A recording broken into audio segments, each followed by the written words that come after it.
¿vale? Como vas a ser tú el primero, lo que das aquí y ya luego lo conecto, ¿vale? ¿Quién va primero? Eh, Ok. tal cual estáis. Juan. Juan, O sea, cierro bueno, yo. Vale, yo vale. os presento y luego ya a partir de ahí, Ah, tal ¿vale? cual estamos así. Sí, sí, sí, tal cual. Ya tengo las presentaciones además así, o sea Primero que... tal, luego el becario para que no se note y cierra otra vez bien Roberto para que no se note. Te habrás traído tu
3, está bien. Sí, no, pero empezamos ya. ¿eh? ¿Sí? Sí, sí. Estas sí, cosas online no empiezan en 0-0, ¿eh? Sí, lo que pasa es que él ya ve que se está metiendo gente.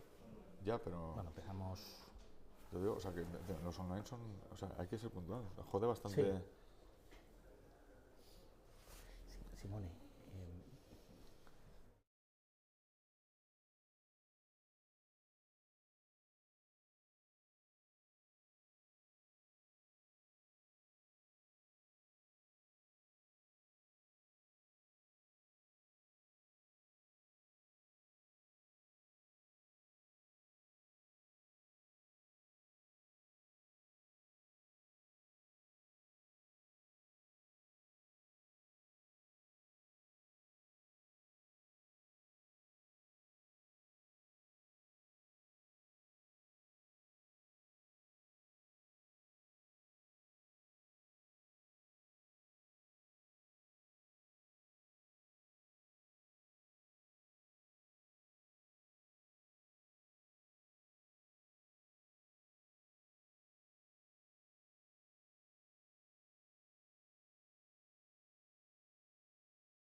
buonasera, siamo qui un anno in più all'Ordine degli Architetti a Milano, grazie all'Ordine degli Architetti per il spazio.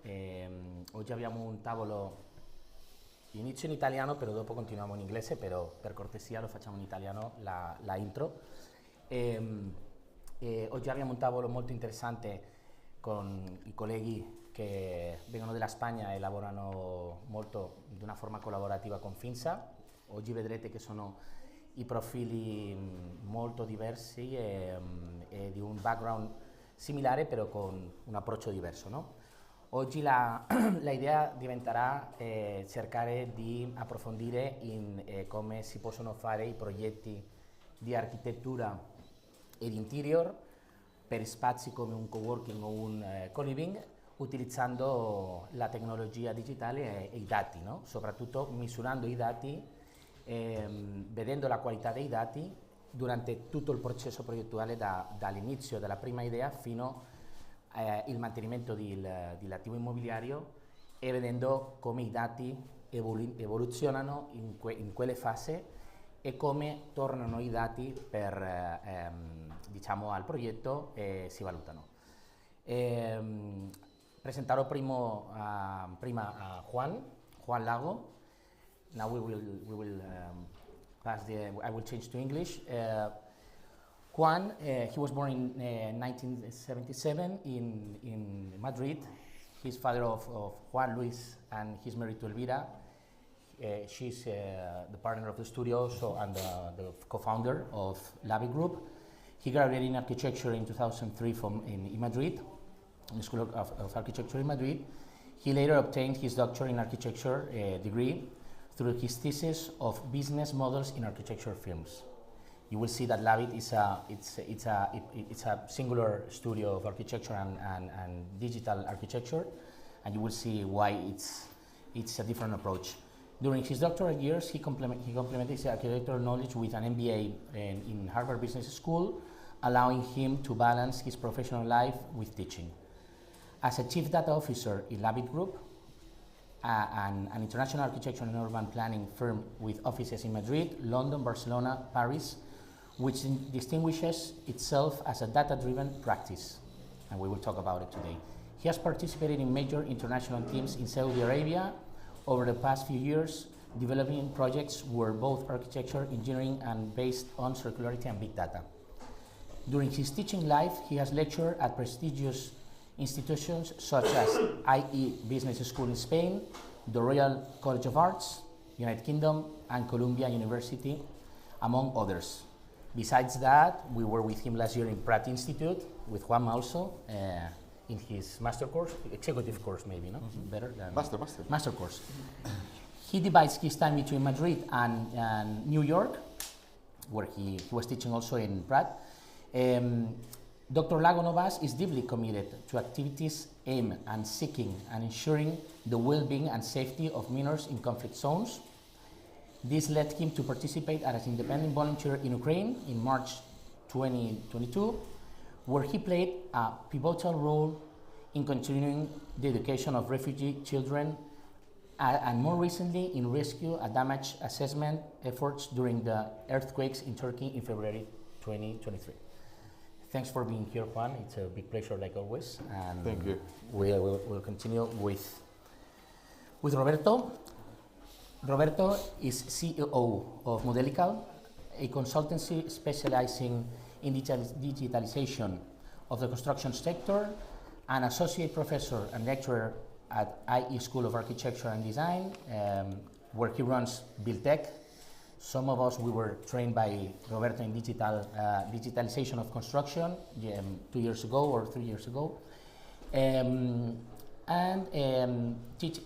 He's teaching computational design in IE, School of Architecture, BIM, and technology management. Roberto's experience ranges from multi-million-dollar stadium, airport projects, and other infrastructure projects to the implementation of design technologies in companies and organizations of all sizes. Prior to founding Modelical, Roberto worked as an architect and BIM specialist in IDOM and CENER. Both are engineering companies or firms, and in the architectural part also of the engineering. Thanks, Roberto, for being here again, and for being a great collaborator of Finsa in the digital projects we are together. And last but not least, and not less important, Danny, the youngest one of the table. Danny for the friends. Little Danny. He was born in Madrid in 1981. He's a Spanish practicing architect, urbanist, and scholar. He holds a Doctorate of Design degree in Harvard University, GSD, where he has spent the last 12 years studying, researching, and teaching. Daniel is director of the Institute of Advanced Architecture. 2 years ago, you were there. You started there. Sorry. And co-founder and director of Urbanitry. His professional research and academic focusing is on the architectural and urban implications on renewable carbon storing biomaterials in construction. Among other things, Daniel is building Terraces for Life. It's the tallest social housing building in Spain. He collaborated, we did it together with Silonora, our brand in CLT construction structures. He is co-author of Mass is More installation at the Mies van der Rohe Pavilion and co-author of the book Wood Urbanism, From the Molecular to the Territorial. Akhtar is the editorial of the book. Additionally, he's senior urban consultant at the World Bank, advising international governments and institutions on timber housing and timber urban development. Thanks, Danny, also, Daniel, for coming. Today, besides talking about how we can manage data in projects, in architecture projects, we will talk also, because it's very, very connected to industrialized construction. We will talk about implementing standards in construction, and we will see how data and digital technology affects to the circularity and the projects in architecture. We will start with a presentation from Juan. Okay. Open, es esta, ¿verdad, Juan? La última, es esta, ¿verdad? La que hemos parado. Ah, no, es PDF, perdón, excusa. Era esta de aquí. Esta, correcto, de PowerPoint. Vale, si quieres entenderlo, prueba que te la pongo en presentación. Vale. Well, thank you so much, Jacinto, for the great introduction, and thank you, Finsa, obviously, and thank you, my colleagues, for supporting me over the last. No, you didn't support me at all over the last 10 minutes.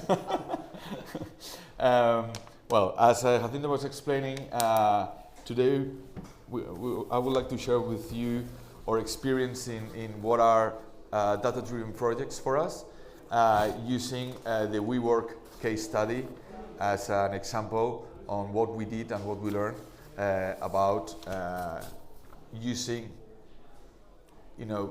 intensively technology when developing architectural projects, specifically in this amazing co-working company that you may remember. It was eventually valuated in May 2019 in $45 billion before the failure of their IPO, right? But still, it was a 45 billion company. So I need to do a very quick introduction to what is Labit so that I can then explain better to you what I mean by data-driven projects, right? So Labit is an architectural practice. It's a practice with over 40 people that we are spread in 5 different offices between Madrid, London, Barcelona, and Paris, and the cloud, which is probably our biggest office. In our practice, you will find the typical suspects: architects, interior architects, engineers, but as well less expected ones like software engineers, UX, UI designers, and that allows us to give our architectural services in a different way, but as well to deliver less expected services coming from an architectural practice. But we are our architectural practice. That means that we are registered practice in Spain, in the UK, and in Paris. But something quite unique to what is an architectural practice of this size in Spain is that the Ministry of Industry and Innovation of Spain validated us as a highly innovative technology company, which is quite bizarre for what we are, right? So this is what we are. So selling desks or selling data, no?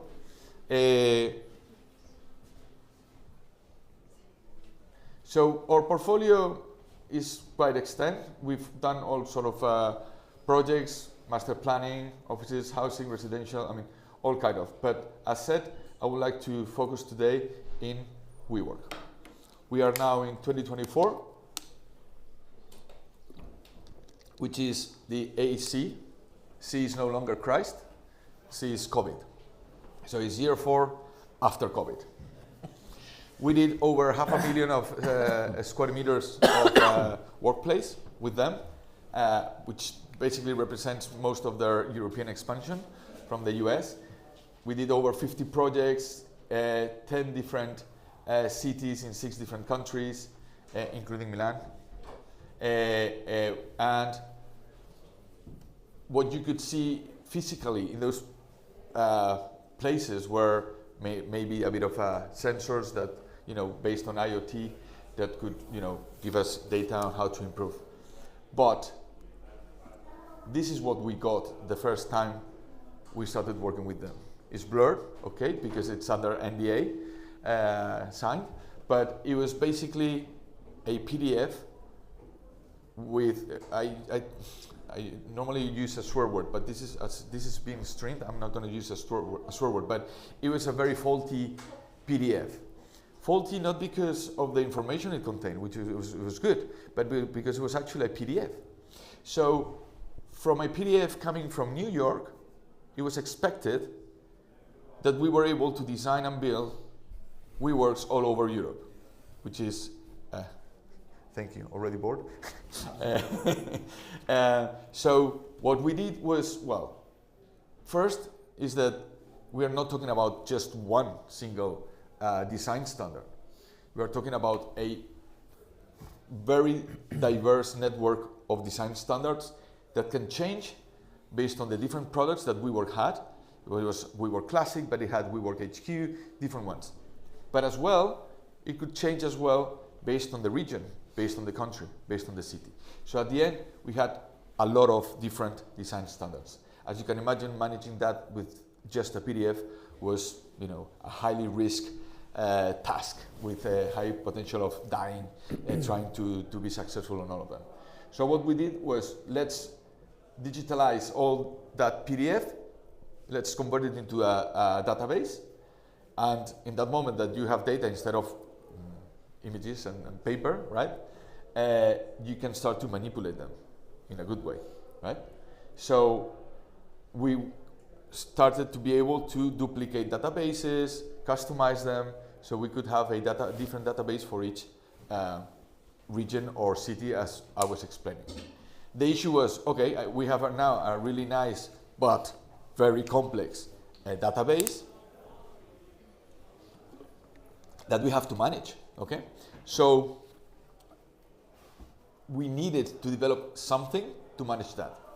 And there was no, commercial product software out there that could be useful for the purpose that we needed, right? So we ourselves developed Skylab.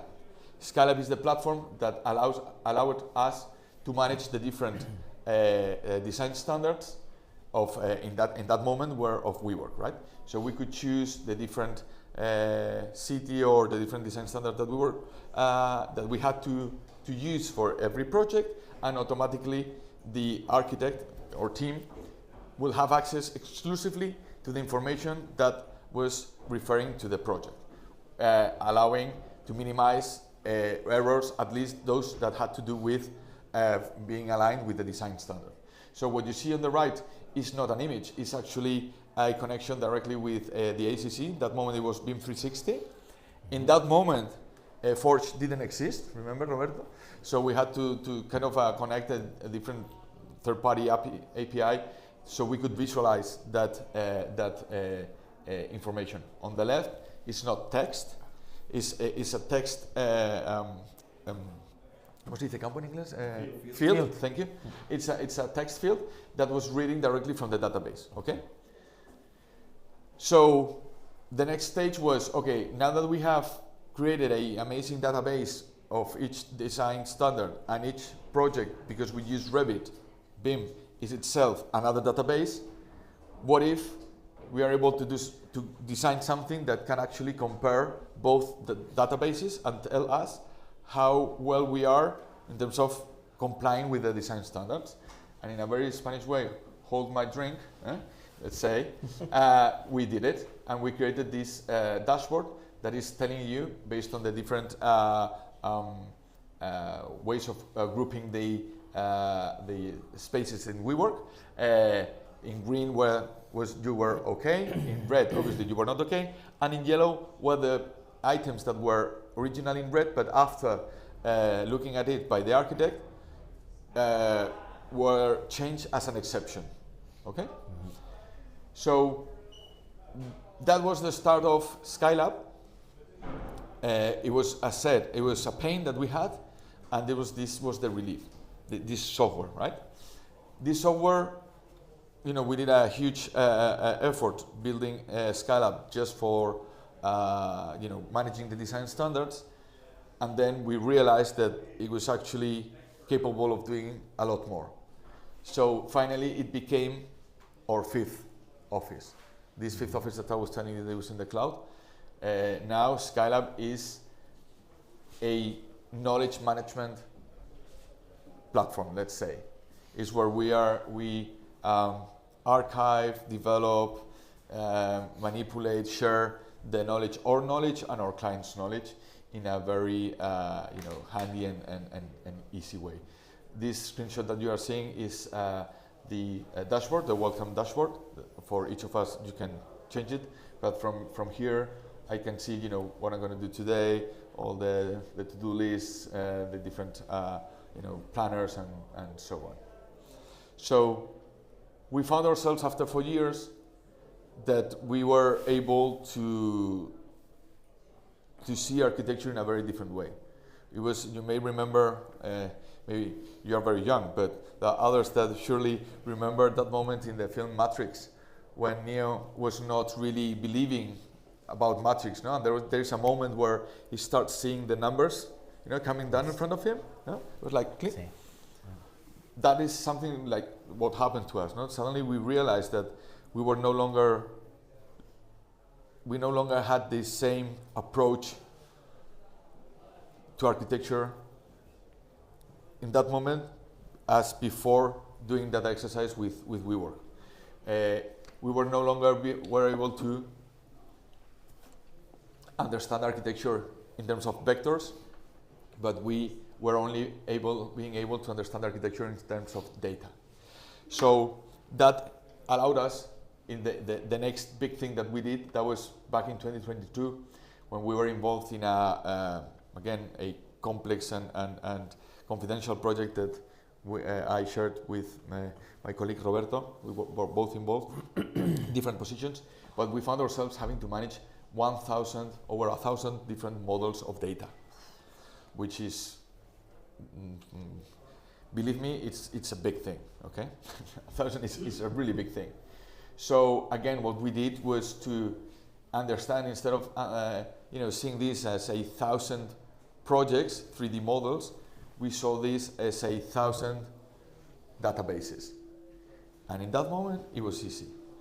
We designed another tool based on Skylab, which is called Enigma, which is capable of automating any automation script that you can develop to use in Revit. Mm-hmm. So that meant that instead of having people working 8 hours a day during the week, we could have Enigma running 24 hours per day, all 7 days of the week. So to give you an idea, Enigma was able to do in 5 hours what was done by people in 28 hours, no? Or depending on the different automations. So that represents eventually what one machine running Enigma was doing needed sometimes as much or as many as 8 people doing the same task. The main idea here is not to substitute people by machines, but actually to liberate time, to free time of people to concentrate on tasks that machines can do. I don't believe in artificial intelligence right now, because it's not true. It's parametric design, it's whatever, but it's not artificial intelligence. Mm-hmm. And I believe that we really need to change how we do things so that they don't substitute us, right? What we are now working after that is understanding that from an industrialized perspective, and in terms of what Jacinto was introducing, is the way we understand architecture is coming through.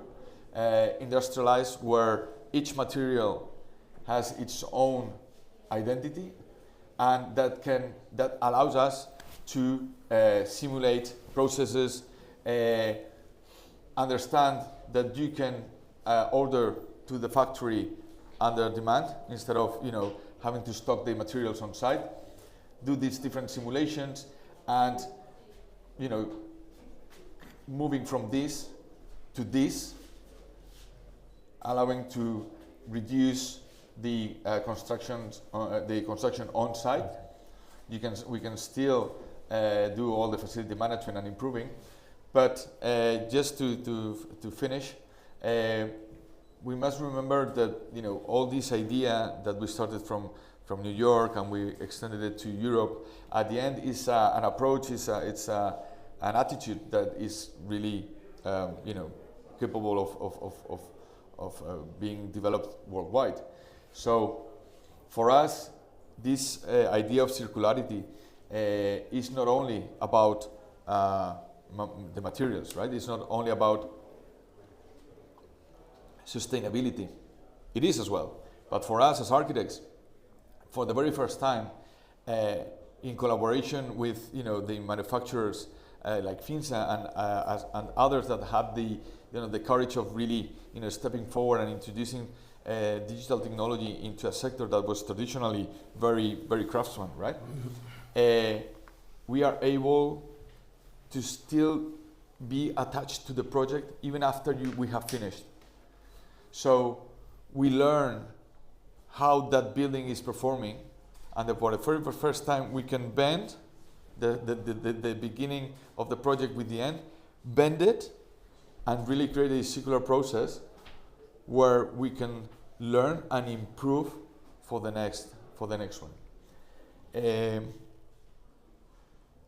If we start seeing all this as a network of buildings and not individual buildings, that's when we can start talking about smart cities and so on. But this is our proposal, right?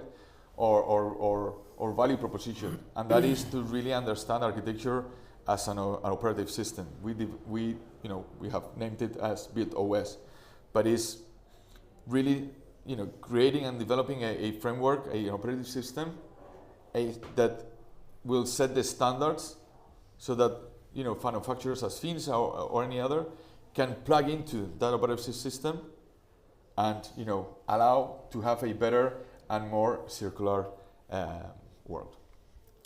Thank you. Thanks a lot, Juan. Sorry, I extended. Thanks a lot.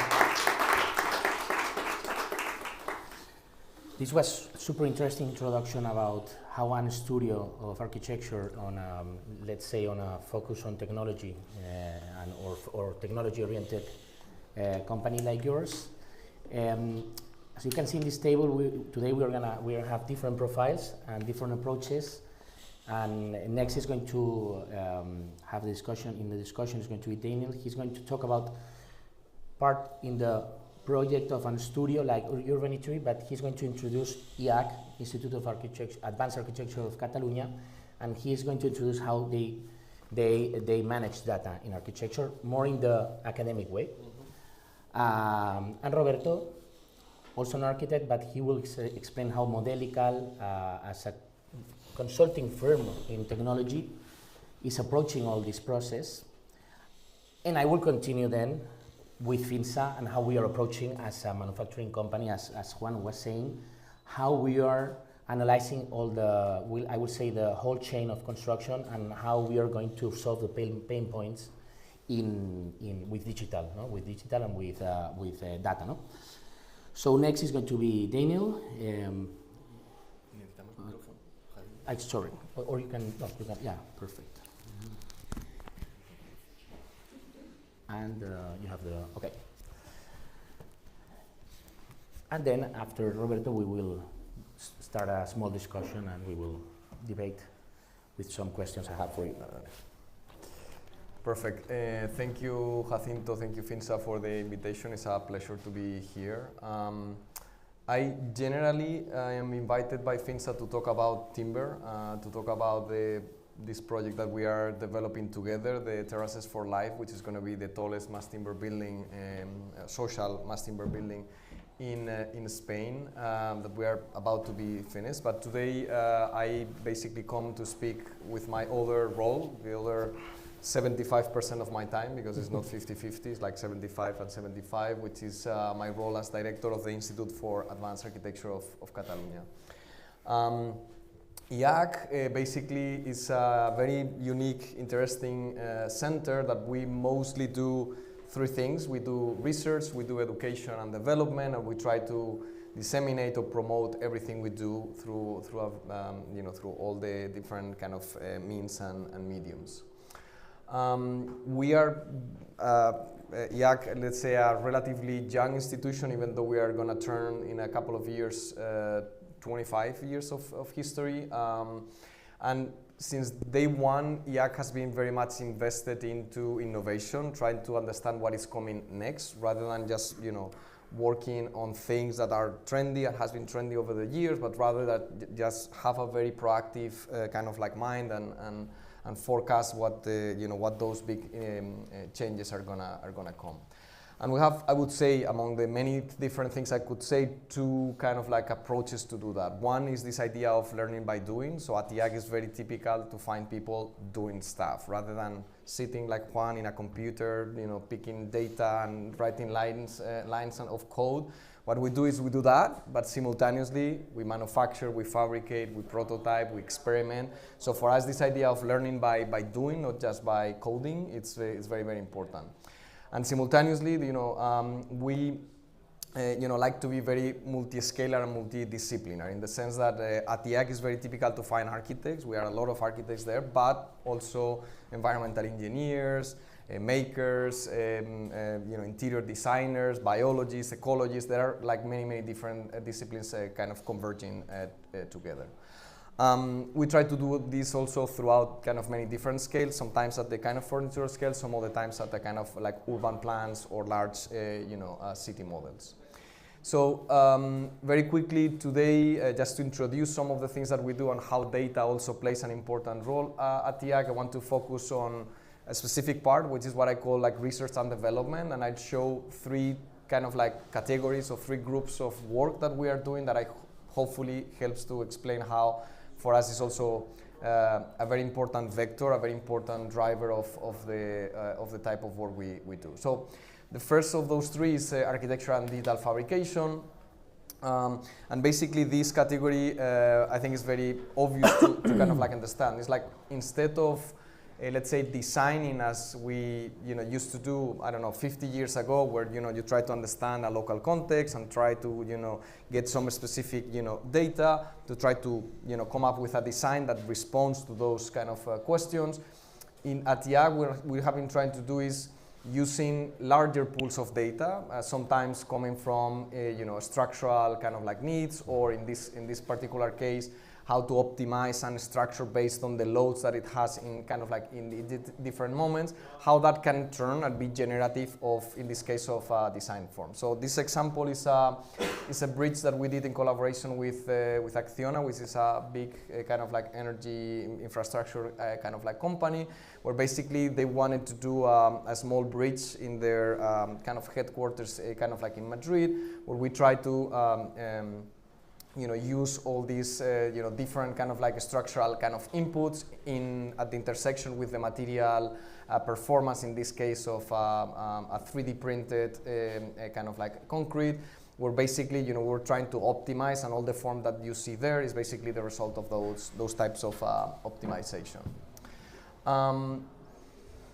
Here are some of the kind of manufacturing images and processes. The big challenge here was not too much to 3D print, but because the 3D printer has a specific size and shape, we had to kind of at the end of the day combine the different kind of like pieces to put the large piece together, which was a very important kind of data-driven requirement. We also do sometimes other kind of structures like this. For in this case, this was a project commissioned by the Mobile World Capital a couple of years ago in Barcelona, where they asked us to produce a series of pieces.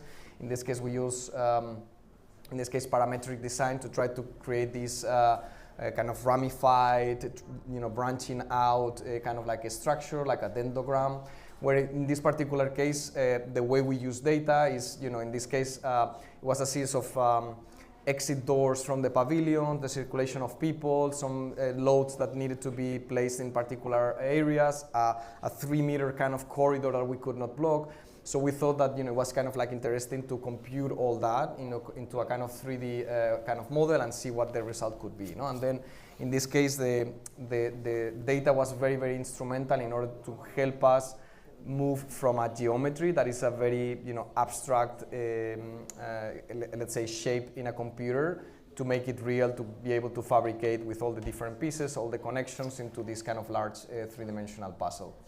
Another example on the way we use data, radically different. This is a commission we got at the Institute for Advanced Architecture to help them do a facade design. This is a design for a hotel in Barcelona.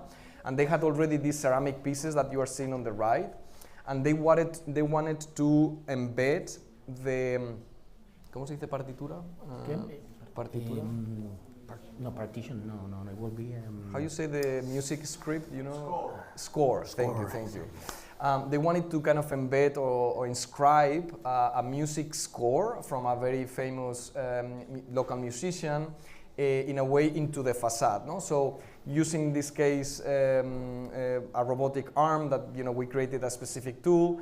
We were at the ceramics kind of company. They were extruding these pieces that they were all completely the same, and the robot was in charge of inscribing a particular kind of note within that score in the facade. So at the end of the day, you could have you could have it completely inscribed in the facade. So moving on very quickly, just for you to see. I mean, like for us also, we use particular technologies that are able to scan, for instance, a very classical technique in Barcelona, or in Catalonia, which is the trencadís, these kind of broken pieces, how to create like a different kind of like composition. This type of information also, playing with the interface of the robot is very kind of generative, and we have developed in many projects like that. Very quickly moving to the second category, which is architecture, urbanism, and big data as well, that we have a lot of work. One of the projects I want to show here is this city matter kind of like library. We're basically, this is supposed to be animated, but basically what we did here was using Google Street View and available data sets in the city of Barcelona. We were able to do a catalog of what are the materials present in all the buildings that are in the city of Barcelona. So we could almost produce a digital catalog of saying like there are X amount of brick buildings, there are X amounts of concrete buildings, there are X amount of timber buildings. So we could have an understanding of crossing information like when it was built, what type of material could they be using, as a way of informing future interventions on those kind of areas. No? So again, this is maybe a more generic example, but at the ACT we try also always to play with the same data, but also at a more urban or territorial scale to inform some of the projects. I want to maybe show one of those that has been quite popular in the recent years, which is this. This was an EU-funded project that we called Super Barrio, which was basically a participatory tool, kind of like app, basically for citizens to be able to decide how they want to intervene in their barrios, in their kind of like neighborhoods. No? So in many instances we find that these participatory processes involve like a table and people drawing, but sometimes there is a degree of abstraction that don't enable people to really understand what are the implications of what they are doing. No? So using this kind of like gaming technology, if you will, we created like a series of kind of components. What do you want? Like, do you want a garden? Do you want a tree? Do you want a market? So they could be kind of almost playing into the global design of their own neighborhood. And this has been implemented in several cities, including also kind of like Barcelona. No? And you could see, based on the data, where to cluster them, what type of interventions they were favoring versus another one. So it's a very rich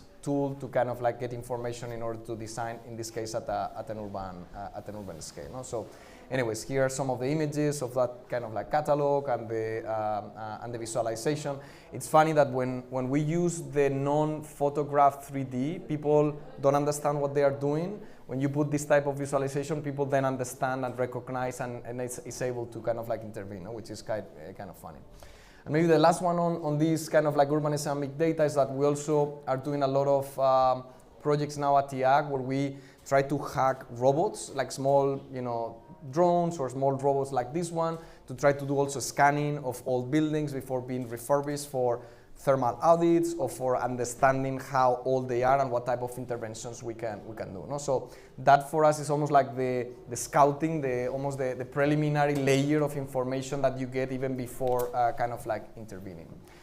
And then lastly, and this is the last category, at TIAG we have been also developing a layer of work that is very much at the intersection between ecology and architecture, where, again, this is maybe more traditional, if you will, but we try to really have, again, all these, data-driven, informing the types of design that we do. So just to put a quick example, this is a project we did almost 14 years ago where nobody was talking about building with mass timber or building with timber. We did this solar house in Madrid. And as you can see, in the back, I don't know if you can see in the back, but in the back there was a competition between 20 houses, and all the other competitors, they were doing like boxes, completely sealed, that looked like fridges with solar panels on top. We tried to do kind of the opposite, try to say like what was the form that follows, in this case, kind of like energy patterns. No? So obviously the most optimal form according to the sun path to produce energy at different points in a day is not obviously a box, it's maybe a more like soft and rounded kind of like geometry. No? And then we did the parametric exercise of changing the different locations of the potential houses, different latitudes, and how the geometry will be adapted to the different sites. No? And obviously this was connected with files of digital fabrication that was almost like a big puzzle that we could manufacture. And actually this was done also with the kind of pre-version of the CLT. This was a kind of micro-laminated structure. No? A similar exercise was here done in the port of Barcelona for this pavilion we did for Endesa, where, as you can see, the facade is both active and passive. It's a place to generate energy through solar panels, but at the same moment, it's creating these shading devices that enable the sun to enter in the winter because you want to heat up, but in the summer that is too warm, you want it to cast some shade, right? So in a way, this is, again, another example of how to incorporate, in this case, environmental data into the design kind of like regularly, so it kind of like help us shape these, these geometries for the facade, no? More recently, we have been also doing a lot of 3D printing as well in architecture, which is, we know 3D printing at the small scale, but we are trying to scale that up. This is actually the first 3D printed earth house in Spain that received one of the new European Bauhaus Awards last year. And again, here, as you can see, there is no body building the house. It's just the machine, and the machine only reads zeros and ones. So it's basically a code that, in this case, the code was about the speed, the drying time of the earth. So if you print too fast, the earth is not dry, so it will collapse. If you print too slow, it might dry in the process. So it's all a balance of speaking the code language with the machine in order to set this up. No? And maybe this other project, and with this I will wrap up, that we did together with Finsa in the Mies van der Rohe pavilion. In this particular case, and the reason I bring it here is that sometimes the design is also informed by this other layer that hopefully is showing in this video. Yeah. So that design came from a deep analysis of how.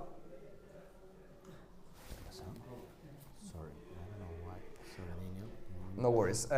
So basically, in a minute you will see a video of a software that we did that was able to calculate the embedded footprints, the distance of the materials, how they travel from far away to basically converge into the pavilion.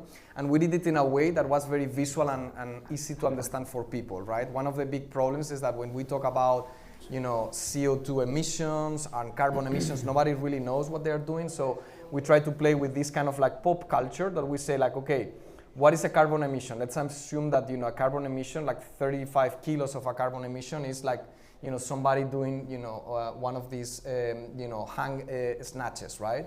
So we could be comparing our installation versus the Mies van der Rohe pavilion, the existing pavilion, by comparing these two kind of like metrics. No, for instance, what was the total distance traveled by the materials that make the pavilion in the first place versus if the pavilion was to be made with mass timber from, in this case, from Silon or from Finsa in Galicia. No? So you could really get a magnitude of the differences of this kind of like ecological footprints. No? And throughout the installation, we had all these kind of like stickers where this data was kind of like rendered visible also for the public to try to understand. And the last project I brought you, and again, I think it wraps well this idea of how, in this case, design and ecology kind of like converts together. This is another European project, European funded project that we did for a kind of like green walls that would also be generating kind of like energy.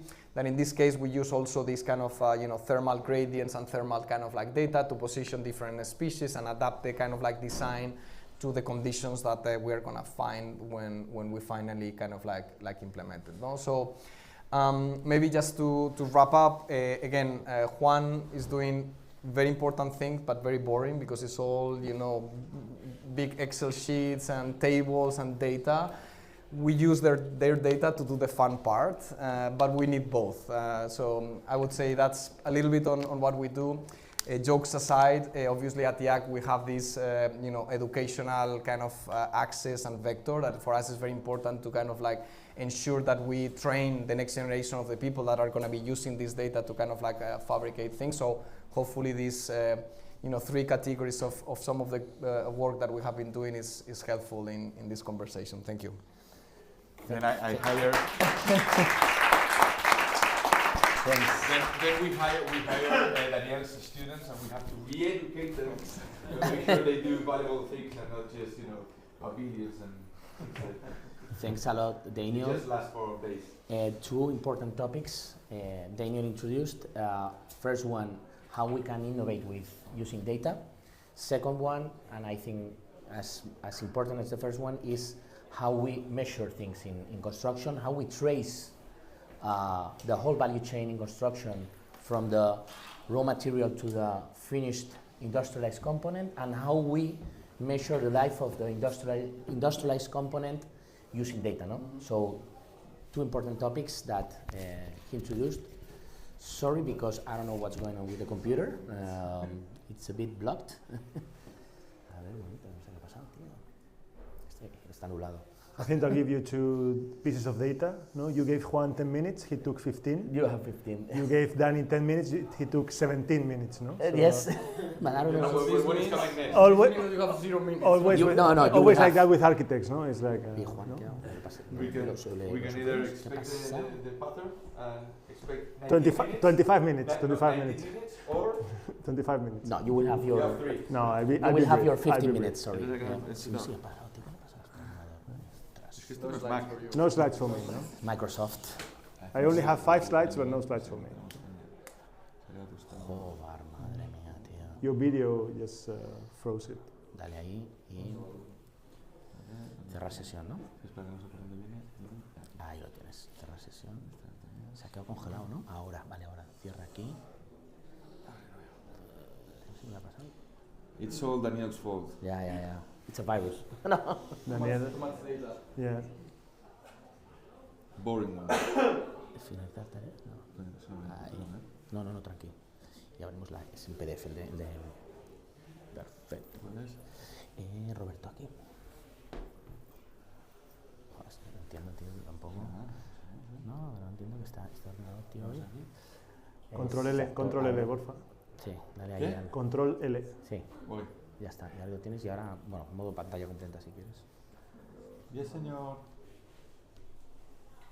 Ah, bueno, eso es en Windows, ¿no? Claro, tienes que cerrarlo y luego Sí, yo creo que sí. Te vas allí, sí, exacto. Te abres desde aquí. Bueno, antes de volver, claro. Sí, espera, que se Es el coñazo de este.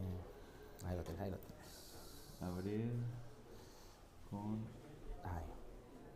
Perfecto.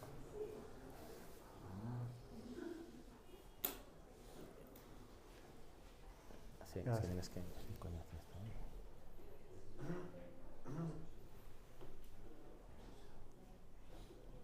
Creo que es Control L, Juan. Ahora sí. Dale ahí. Ahí.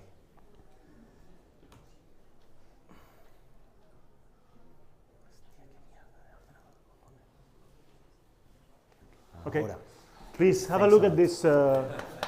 Thank you, Juan. Code and I can present.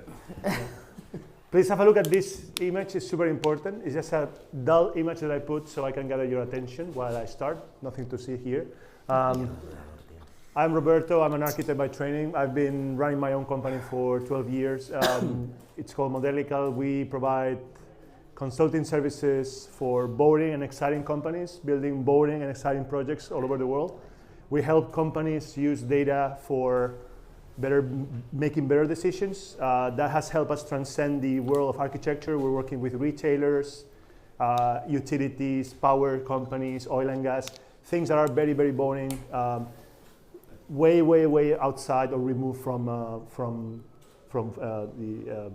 the the fair here, what's happening, what's going on today in Milan, right? We help them also during the design and construction phase, and we help them operate assets in a better way, right? That has a lot to do with design, has a lot to do with materials, has a lot to do with circularity, right? That's all I'll say, right? I will not show you our projects because they are all over the website and the internet, but we do from furniture to cities, we do from small panels to stadiums or airports or telecommunication towers, right? I think it's important to mention the way we work. No, we work, the way we work. Can you, Jacinto, just touch on the screen because it's not. Sorry. Okay, now it's working, right? The way we work is very simple. We call ourselves like the Sherpas, right? A customer will come to us and say, okay, I have this problem. I need to make this fit into the budget, or I have to repeat this template across 50 locations. And we help them. We like to say we like the Sherpas. Sherpa means as if when you go to the Everest or when you go to a mountain, you go to the Alps here, and you hire like a guide. The guide will do many things for you. The guide will tell you which path you should take. The guide will decide upon the route. The guide will like be vigilant or monitor the weather. Even the guide may even cook for you, right? But if you want to get to the top of the Zermatt or the Cervino, right, you have to walk, right? The customer has to do the job. And we see a lot of customers caring a lot about data. So the next 4 slides basically will be about, okay, we need to be vigilant, we need to care about the data. One very important thing is the context, right? I don't know what you do. I'd really like to learn about what you do after when we finish talking and we can have a conversation. I would really like to know about what you do. But if you are an architect or if you're a contractor, you're mostly screwed because you are basically dealing with a big chunk of the money that goes into a project, but you're just gathering or capturing a very little part of the benefit. If you are on financial services, is anyone here on financial services? Okay, I guess so, right? You're probably dealing with a smaller chunk of the budget, but you're getting the lion's share, right? You're getting the lion's share. I'm amazed that the building materials is actually making more money than the rest. Maybe Jacinto or Finsa guys, you can confirm on this, right? But definitely, if you're a contractor, you see the contractor, right? This is driving 50% of the money is going through them. It's only taking 5-10% of the overall profit pool, right? Which is kind of important because when you go to speak to someone about data, this will help you understand their motivations, right? If you go to speak about data with a contractor, okay, the contractor is going to be listening for you if he can increase their profit in some way, right? Or reduce risks, right? But if you go to speak about data but with the financial services guy, the tune has to be different because those guys are already making a lot of money, right? So you have to go with a different story. So knowing your context is very important, even in construction, even in design, in design buildings is very important because not everybody is aligned in terms of sharing the profits or understand or getting the proceeds of their work, right? Another important thing about data is that now we have BIM and we have AI and we have all this beautiful machinery that Daniel has shared. And now you can even think about hiring programmers in your architectural or design studio. But that only, in my experience, I've been doing this for the last 15 years. In my experience, this only brings to doing more and more things. Since we have BIM, why don't we just make one drawing for everything? Why don't we just make drawings and drawings and drawings, right? Because at the end of the day, we're still building with drawings. I don't know about you, but I try to be super technological. But at the end, the contractor is asking, where is the paper? Where is the PDF? No. In the best case scenario, what we get is a tablet with a PDF inside, but actually something that was thought to be printed or designed to be printed. So the idea is that okay, you have a BIM model, so I could quickly make tons of paper for you. Whereas if you were to do this by hand, as some of us would do 20, 30 years ago, and even before, for this kind of structure, you don't need to have a BIM model, right? If you want to present that on paper, the only thing you need to do is just a very simple drawing with a couple of rules saying, okay, look, this is the structure. You see that notch that we have on the top left corner. That notch is more or less 1 meter per level. So if you're in level 1, the notch is 1 meter radius. If you're in level 2, the notch is 2 meter radius, right? And then all the columns are going to be of this size. But the columns on the corners are going to be different. So you only need one drawing. Back then, when we had scarce resources because drawing was tedious, you had to think more before producing data, right? Because maintaining data is very expensive, right? All these thousands of models that Juan and I were forced to deal with, and Danny is not forced because he's doing pavilions mostly, so he has this, he's lucky because he has. That's the word you were looking for. Right. So the thing is that we create a lot of data, and it's hard to maintain because look, we have to have this asset vision, no? So another beautiful thing about this. I studied in Barcelona. I didn't study under Enric Miralles, but he had this exercise about how to dimension a croissant, which is probably not very, I mean, for my engineering mindset, it's what the fuck, no? Why do we do this? But the thing is that what's the best way to describe what a croissant is? It's definitely not a drawing, right? If you want to tell me how to make a croissant, what would you give me? A drawing? No, you will give me a recipe, no? You will give me a recipe with ingredients Data. And a process, no? So it doesn't make sense to be obsessed about 3D printing or scanning or skylabbing or whatever, right? If all you need is just a very simple recipe. Okay? I'm not saying that you shouldn't do data, you shouldn't do programming, right? What I think is that why are we doing this? You have to keep that in mind always. No? Believe me, I've learned this not from studies. I've been doing this for 15 years, right? One last thing is that who went running this morning? Anybody here went running? You went running this morning? No? Anyone? Can I see your watches, please? Did you bring your fancy watches or your? You didn't have the time. Right. So think about this, right? The technology that is on any of this. You went running this morning, right? I have to go now. Okay, you have to go now because. Can you show you have your watch here? No. Okay. So the thing is that technology on those watches has been around for 20, 25 years, right? The only difference is that once you got it connected with the smartphone, and then you were just presenting the data in a way that said, hey, Danny, you haven't been running in 2 days, right? And the triathlon is 2 weeks. No, it's 2 weeks into the future, so you're gonna miss your dead. Or hey, Danny, you know what? Juan went running this morning. He'd run faster than you, no? So, right? So it's not that much about the data. It's about 1 meter. It's not so much about the data. It's about what you do with the data, right? And the kind of user experience that you get, right? So four pieces of advice for the upcoming discussion, right? Is you have to understand the context, right? The context might be that the guy next to you is struggling to make 3% on the project. So you go with industrialized construction, data-driven, blah, blah, blah. And he's actually thinking about how am I going to make ends meet. You have to remove stuff, not add more stuff. We have to do fewer things with data. If you end up doing more things, doing more drawings, then something's wrong. Having more data is not good if all you need is a croissant, right? And you need a recipe, right? So no adding BIM models and 3D printing or whatever is not good. And you need to focus on the user experience, right? So I would like to finish, and I will be under time. The only one under time is, okay, technology is the answer, but what was the question, right? What's the question? No, this is a very famous quote by Cedric Price, long time ago. So I always like to bring it back. That's it. Thank you. And now let's have a chat, Hinton. Thanks a lot, Roberto. Thanks. I will continue with Roberto's final phrase, saying, if you're asking yourself the right problems and you're putting the right problems in the table, no? Same thing. And why Finsa, no? Why Finsa is collaborating with this roundtable with these colleagues as a producer, as a manufacturing company, no? Roberto knows very well that 5 years ago we started to ask many questions in ourselves as Finsa, what we were offering to the value chain of construction, where we were in the construction. We were in the initial phase of design, we were on the phase of construction, or I would say on the operations of the building. We started to ask all those questions, and we started to connect the whole value chain with Finsa and Finsa with the whole value chain, no? And we started to see and ask how we started to manage data. Roberto knows very well when we started to implement the BIM methodology in our company, the first problem we found, it was, I would say, that how we were consolidating the data.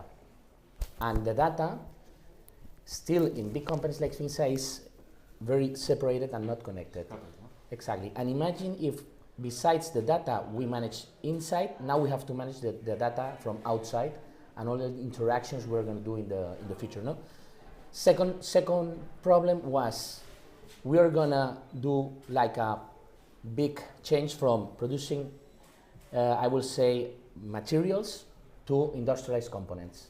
In the moment that we decided to produce industrialized components like a CO2 structure, those industrialized components are going to interact in the whole process, and we will have to continue managing that data, and we will see, and we have to ask all those questions, how we can interact with a platform like Skylab, with innovation, with IAC, and with a firm like Modelical, giving us the advice of how we are going to manage that. No?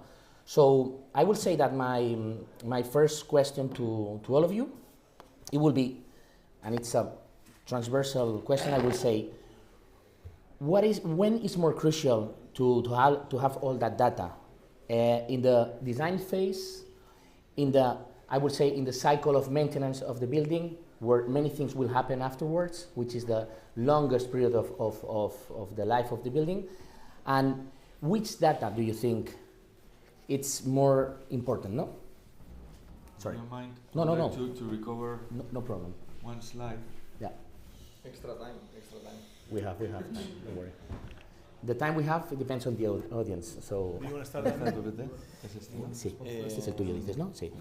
Okay, I would like to answer your question together With a slide? Thank you for the hamster. Together with to a comment that Roberto did, which I think is really important, and I think it's because I was. You have so many slides. You cannot find the slides. Too much data. 10 minutes, Roberto. So, fortunately, if you're going to deliver a lot of data, you must understand to whom you are delivering that data. The least important is in which format that data ends. Roberto is talking about plans, PDFs, fine.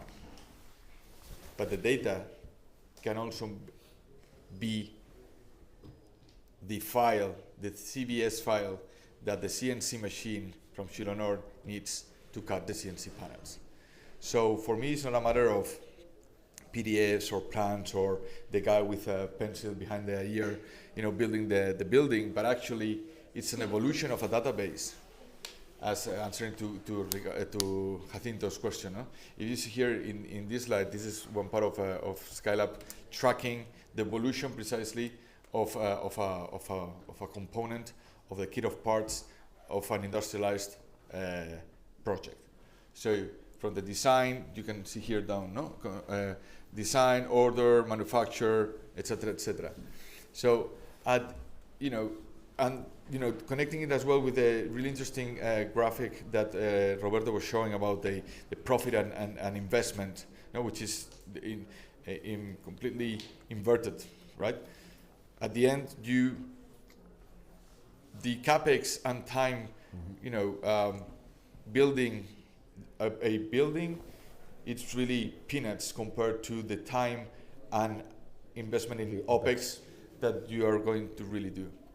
So I wouldn't say it's more important to have more data where you're going to do the biggest investment, but actually it's the concept of the same database. The very first time you created that database for that very first due diligence that you did to understand whether you were going to buy the plot or not, for example, that database, when it moves on to designing the architectural project, is the same database. It's just that moving from one phase to the other, it lost a few of the parameters and gained new ones that are relevant for architecture.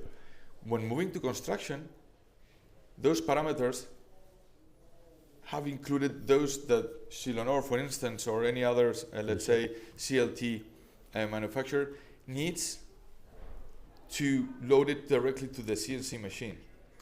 So when we work with Chilonor, we don't send them PDFs. We don't send them CAD plans. We send them an Excel file in a way that their machine can read it. But that is coming from the same model, but because we included those parameters. So I think it was brilliant, that very last sentence from Cedric Price, because for us, yes, it's about all these kind of data and technology and so on, but just because we are using the technology to help humans, right? So I subscribe absolutely that very last sentence, no? That's why I was so reluctant to admit that we have artificial intelligence, no? Danny, sure. I disagree, but just because you said it. So. No. So couple of things. So technology, I don't think is the answer. At least for us, is the medium or the means to get somewhere. So it's almost like a tool. Sorry, I'll put it here.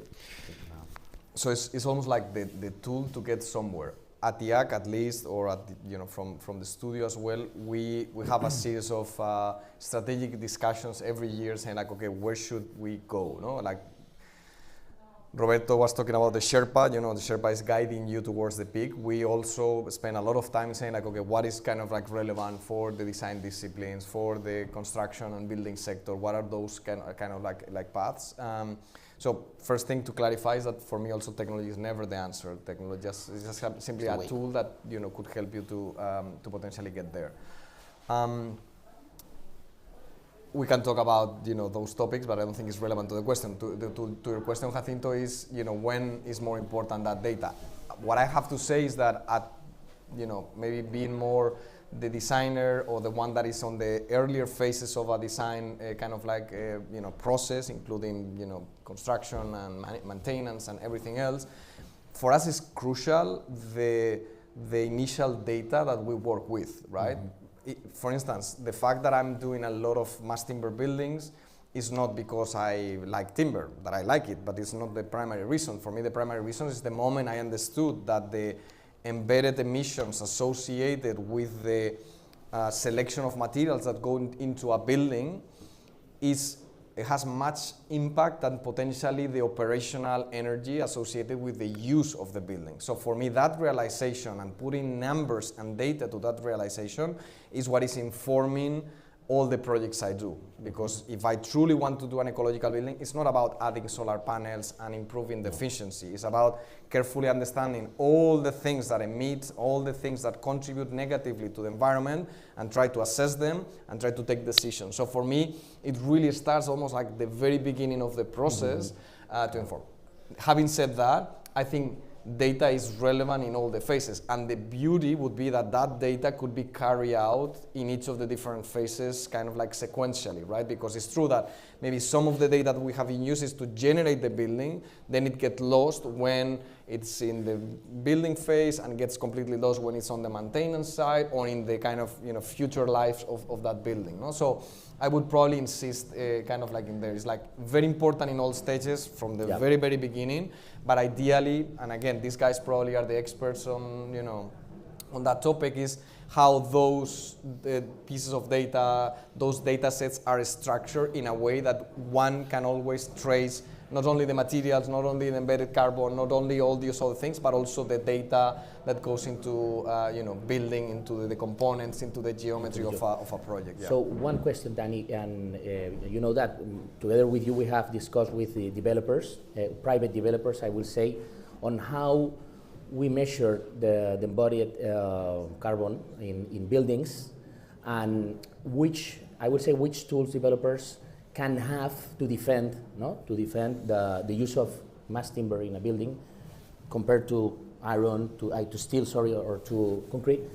Do you think maybe, as you said, maybe we are not asking the right questions to analyze the right data, no? Maybe we are not focused on analyzing which data we need, really.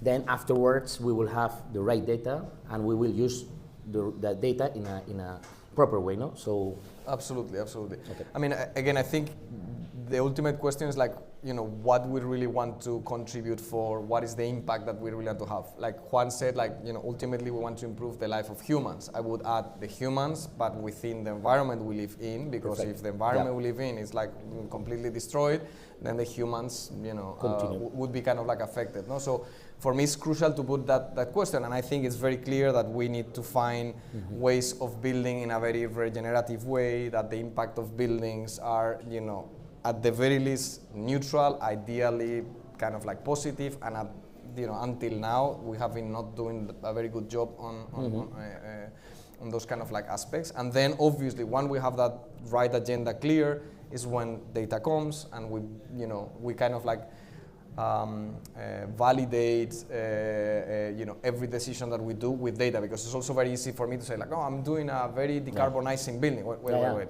Show me your data. The real data about it. I love this kind of kind of like quote, no? Like whatever you can measure, you can manage. If you cannot measure anything and you don't know what you are talking about, there is nothing to measure, nothing to be kind of like work. And it's interesting, in computational design, there's this concept talking about the use and the use and relevance of the data, which is garbage in, garbage out. I mean, if you introduce shitty data, that's what you're going to get, shitty results. No matter the use quality, of technology. But the use of data, if there is it's not happening in a collaborative environment, is completely useless. The whole purpose, at least for us, of using technology and data is because it can be shared. You can add, you can incorporate different inputs from all your colleagues, and so things like the other day we were doing a project for a client that needed to build for other reasons, needed to build the building in 5 months instead of 11, right? And we said yes, but only if the contractor comes to the office tomorrow. Instead of doing the typical process of tendering different construction companies and so on. If you bring them together, because the data they are going to bring into the table is going to improve the data of the project.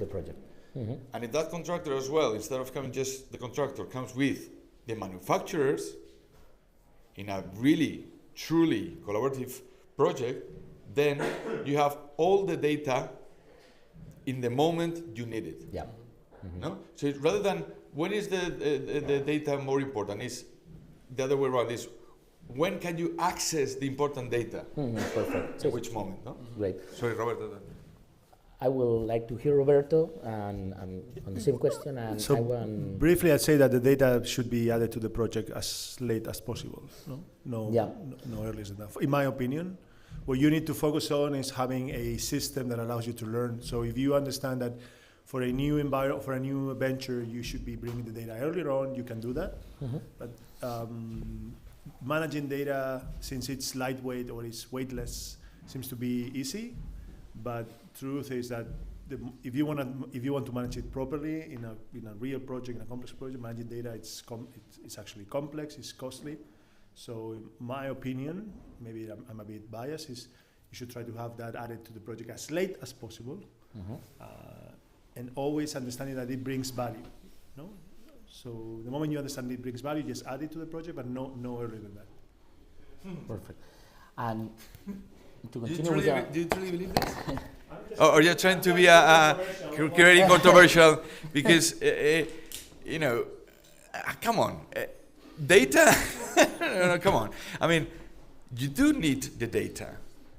Actually, the later you have the data, the more expensive the project will become. A different thing is that you have all sort of data that you don't know how to manage it, and you have an excess of data. That we've talked about this many times. The difference between big data and smart data. You don't have to have a hell of a lot of data, but you do need to have a common data environment that you were showing, and I've seen on your works, really well organized, where a lot or not that lot amount of data at least it's aligned and it's relevant and it's. So I mean, what will make the projects better is not bringing the data earlier. It's actually bringing Finsa earlier into the project, or bringing the contractor earlier into the project, right? Right? No, ain't it what I was? You told me to say this, no? No, Roberto. You know it's not true. No. But I want to introduce another question. I would say for the consultancy firm in this table, and 4 years ago we didn't ask the right questions, probably, no? Maybe you had the right questions, but we didn't hear the consultancy firm for the right questions. He didn't want to share them. Okay, it could be. Nowadays, 4 years later, the whole process we started of our digital roadmap, no? And what will you introduce in the sense of, I will say, how can we, all these silos we found, remember 4 years ago, how we can be, I will say, open-minded with data without generating a conflict of, I will say, sensible data on the consultancy, I will say, process, no? We started a new project with you, and we gave to ourselves, you, Javier, all of us, 6 more months to answer the right questions, no? And to have the right questions, and how we can manage those silos, because they're still there. So I don't know. And I'm not talking about digital tools. No, I don't know. But what I know is that you will not fix that with technology. Yeah, right? okay. If you have silos, you can think that the most straightforward way to fix silos is by connecting them through some sort of technology. Mm-hmm. But probably, if you have silos, it's because you have some kind of politics, or you have some kind of misalignment of expectations, or incentives in the company. So as far as those incentives stay there, as far as I make my living by like squeezing the contractor, right? It makes no sense for me to get connected technologically with the contractor, right? Mm-hmm. Right? I will not be motivated. I will not be incentivized to that. So what I'd say is that you have to work at the politics level, at the people level, before investing heavily at the technology level, right? And data is in between, so I'd say the same applies for data. And this applies for, I'd say, any type of project, co-livings, co-workings, right? Okay. I agree with that, but I disagree on the fact that data should arrive as late as possible. I know Roberto is trying to be a little bit controversial, but it depends if we are talking data as an analytical input for us to monitor and understand what's going on. Mm-hmm. But for me, it's a very different conversation if data is used as a generative way, which is mostly where we use it, right? I mean, of course, I could design anything. I can do a shape with my hand like this and say, like, oh, that's the design. But maybe that design is not going to be very good because it's based on very little data. It's supposed to be coming from, I don't know, an spirit in the room or whatever. I was trying to be controversial. No, but in that regard, I think what we have been demonstrated is that we can get a lot of optimization on many different designs, beautiful designs, by really carefully understanding all this data and incorporate it and mix it again with the tool. That for me, the tool sometimes is the hand, but most of the times is mediated by a specific technology, either a robot or a machine or a CNC machine or something else. No? I will. Sorry. No. And I think, and we all agree that Roberto was trying to be controversial. So, but, and I think that just having a look at the penultimate slide that you showed, the issue again, one of the issues is not really how big is the data, but how actually you deliver the data. Mm-hmm. So I think you were that's why I was surprised, by your last comment, because really that slide really proves that the data already existing moves from useless or irrelevant or not very interesting to the user, depending on how you show it and where you show it and when you show it, comes to maybe the theme of a dinner between Daniel and I, because we can start saying, look, my watch says that I run quicker than you, and so on. No, because then it becomes relevant. So, and we cannot forget that today we are in a very, let's say, techie professional, connected. And we are all, we have bought the idea of data, right? Mm-hmm. But for most of our, at least for most of our clients, that's not proved yet. No, we still need to make them jump that hurdle, and 100% sure on that is that depending on how we show the data, they will buy in or not. I want to ask a controversial question to all of you. Do you think the part of the value chain of construction that manages better data will be able to change roles in construction? Roles? We have established roles now. We have a very, I will say, standard production of a project, implementing, calculating. I mean, okay. Do you think maybe a producer can change its role using data, working maybe as a designer? The producer, I'm talking about the industrial company, managing that data.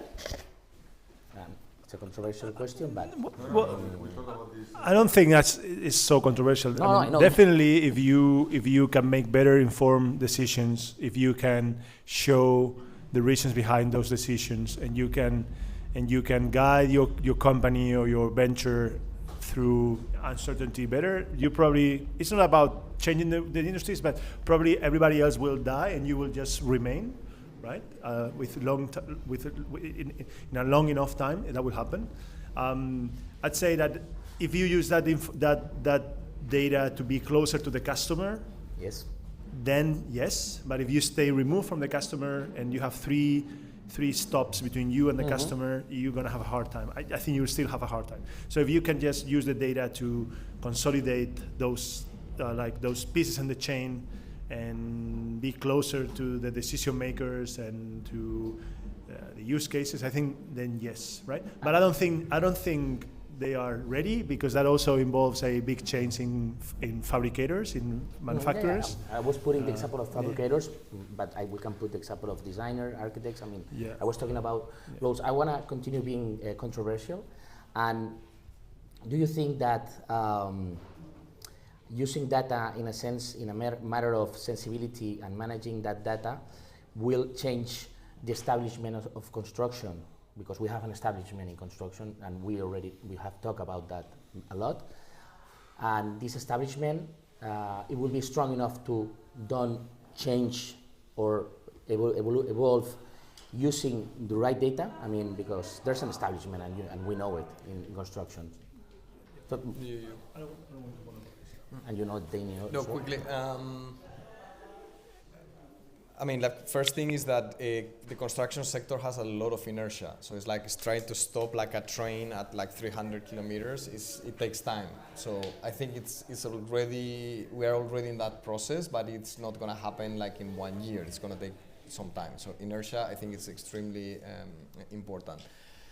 I do think that now that we are able to measure many of the things that before they were not even, there was no data put into any of the processes, is going to definitely help. One very quick example is the CO2 and embedded emissions. The fact that we can measure those things that before nobody really was accounting is now helping to change into a more industrialized / decarbonizing way of constructing. So absolutely, yes, the only kind of a question mark there is when, right? Because again, the inertia is very, very hard, very intense, and it will take some time to shift it. Yeah.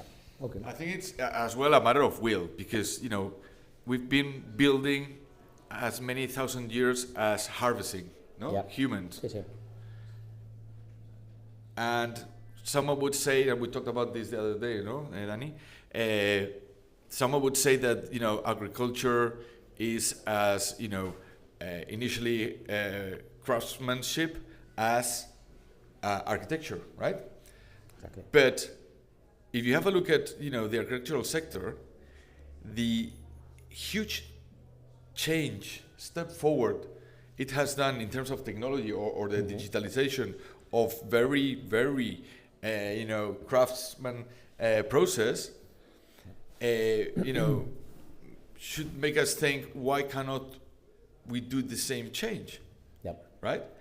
And I don't think, but coming back to what Robert was saying, no? That at the end it's a PDF because we need plans because, there's a guy that builds it, yeah. But that same situation, there's a guy sitting in a tractor, harvesting some countryside in Huelva. That guy has invested in a tractor with, John Deere that is no longer, piloted by him, driven by him, but it's actually connected to a GPS with a drone that has mapped his plot. That is happening in Huelva. That is not happening in Palo Alto, right? Yeah. So what the fuck? Why can't, if we are able to do that in a sector that, maybe I'm being too stupid about this, but that it's perceived as, less technology as agriculture, why us architects, at least in our side, we cannot, as an aspiration, do the same change, no? Yeah, yeah. Okay then, sorry because the time is already run. Thanks a lot. Offline. Yeah, thanks Simone. And nothing, I think we will continue doing this kind of debates because here is where we answer the questions and the data and the technology will come later. So thanks a lot. Thank you. Muy bien. Ya sabes lo que. Okay. Bueno.